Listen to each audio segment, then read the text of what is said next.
Christmas time is around the corner and Chris Roberts is coming to town bringing a gift for all the good little boys and girls. If you stayed off the naughty list and haven't pad-rammed anyone, you can get access to the brand new update Star Citizen Alpha 3.12. This patch brings with it quite a few new additions, but we'll start off with one of the most impressive.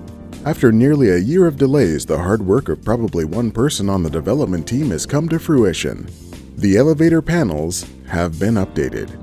Now you can finally select the destination of your Wonkavator with the grace and majesty appropriate for a refined individual like yourself. One of those destinations will undoubtedly be the all-new Space Station Refineries. Instead of shipping literal tons of random gravel around and selling it for profit, you get to wander into this dangerous pit of perilous catwalks over molten slag to get it refined. Check out these cool smelting furnaces and live out your fantasies of the end of Terminator 2 as you watch sparks fly from cauldrons of fiery orange metals. You can even head to the gift shop and buy yourself some utilitarian clothing, mining tools, or even look at a rock collection. Of course, if you want to find your way out to one of these new industrial facilities, you'll have to navigate these all-new volumetric nebulas.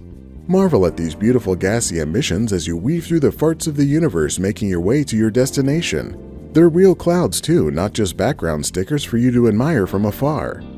Speaking of real clouds, the planets have been improved once again, making them probably look better than they did before if you compared them side by side and knew what to look for. While you're making your up-close ground-based comparisons, you can take out your sniper rifle and test out the new range finding and zeroing function. Now you can reliably determine your bullet drop when you're taking those incredibly long shots from 20 meters away. When you've popped a few heads from afar, now you can run up and grab their loot with the magic of the all-new tractor beam. No longer will you be burdened with lifting objects like some kind of regular human being. You've ascended to a higher plane, one where you can also pull yourself around like a zero-G space Spider-Man and no one can stop you.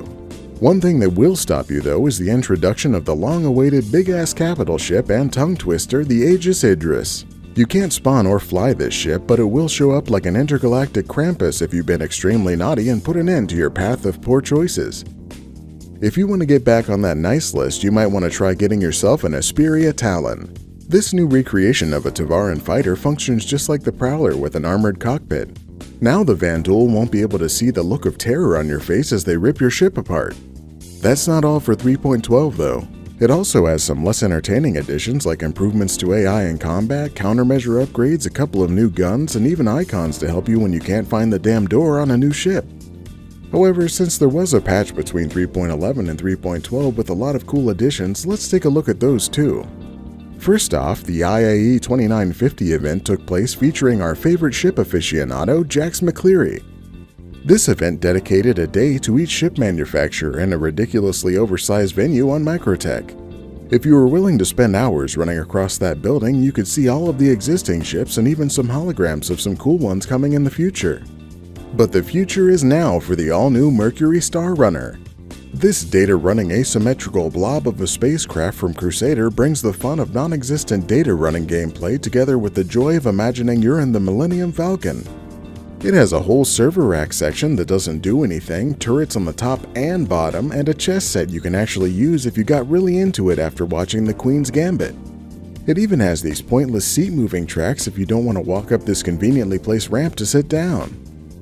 If it looks bigger on the outside than it does on the inside, you might want to take a peek under the floorboards because there's a whole set of secret tunnels there. Now you can hide yourself and all of your favorite drugs hidden away from the prying eyes of anyone who decided not to learn about this feature on every single one of these ships. If you like to keep your illicit cargo out in the open, you might want to check out the surprise edition of the Consolidated Outland Nomad. This space truck of the future brings with it all of the features you want in a single-seated cargo ship. You can load up 24 SCU of your finest Mountain Dew, hang your truck nuts from the tow hitch, and hit the road on a journey to go mudding at the bonfire. Of course, you won't be getting these tires dirty because it doesn't have any. For some reason, this is the first ship in the game that just floats above its landing rails. Then you can pass out drunk in the included bathroom, or if you're lucky, make it to the comfort of this lovely bedroom with an included desk area where you can keep your favorite belongings.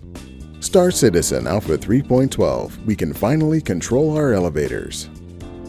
If you'd like to get into Star Citizen, check out the description for how to get access to the game. If you use my referral code, you get 5,000 UEC, enough to buy the fanciest of space pants, and I finally get this damn gray cat buggy and exotic fish tank I've been dreaming about for years. I also have reviews for several previous Star Citizen updates, so be sure to check those out if you want to experience a piece of this lengthy 8-year journey without the need for infinite patience or religious levels of faith.